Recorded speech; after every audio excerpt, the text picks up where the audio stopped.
back to the channel. I'm Mike from Northwest School of Fly Fishing, and it's winter. And if you haven't been watching my channel, I've been doing these themes on winter fly fishing, keeping your hands warm, feet warm, so on, so on. But it's wintertime and it's cold, but I fish all winter long. Winter's my season. That's my favorite season to fly fish. There's not a lot of folks on the river doing it, just me. But the problem is that there's probably 15 rivers here in Idaho where I live, all within 2 hours from me. That ranges from 30 minutes to hour and a half. Farthest out would be 2 hours. So I'm on the road a lot and I'm traveling a lot, and I'm fishing these ice cold rivers. And here, I'm right here in town where I live, so I don't have to really worry about this. But here's the danger about winter fly fish, especially if you're solo, and that's falling in the river and getting soaking wet. If you're not close to home, your only alternative is to go home. Get in your vehicle, your truck, and drive home in wet clothes, freezing clothes, and you're cold all the way home. The other alternative is to be able to put some dry clothes on and get warm. So what I carry everywhere I go in the winter is what I call my winter bug out bag. And it looks something like this. And what I have in here, and I'm going to go through that with you today, is everything that I need in case I do fall in and get wet. So when I do fall in and get wet, if that happens, I can come to shore, I can strip off my clothes, and I can put dry clothes on, put my waders back on, and I'm out fly fishing again without having to make that long drive home.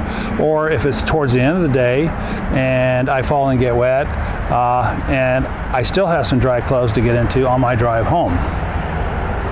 So there's, like most things in fly fishing, there's a million ways to do it, and I'm not really into which way's better, but just to give you an example of for me in my bug out bag and what I use, I brought it for you today to show you.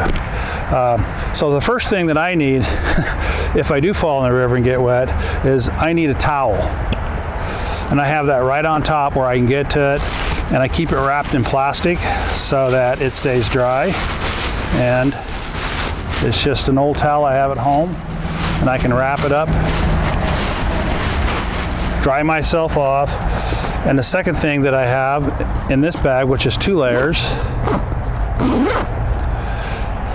right at the top is I have a sweatshirt that I can immediately get into. And this is going to take that chill off my bare chest. From there I have muffs to warm myself up, wool socks, a pair of regular socks, baklava, if I choose to wear that,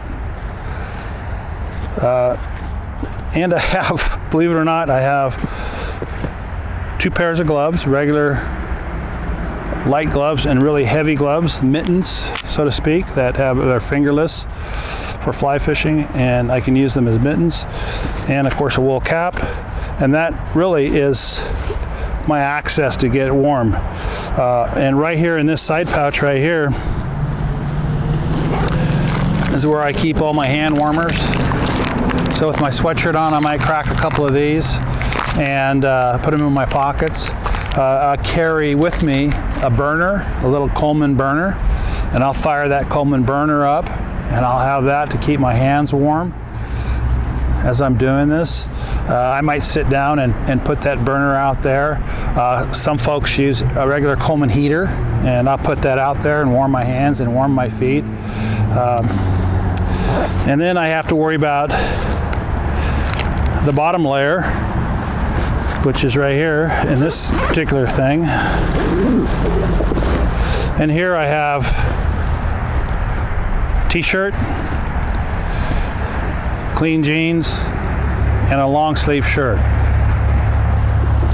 Now at this point, depending on how wet I get, I can re-gear back up, dry myself off, get warm, put my waders back on, and I'm out back out on the river. And that's what I use when I'm traveling probably more than 30 minutes from home, maybe an hour from home. I always bring this with me to the point where I just keep it in my truck and not worry about it.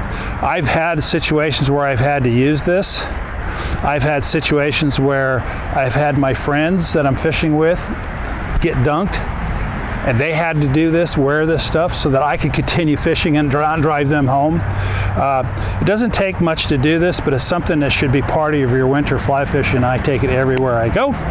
And if you like this information from our channel, I'm going to try to keep this theme going. Please subscribe. It'll help me make more videos like this.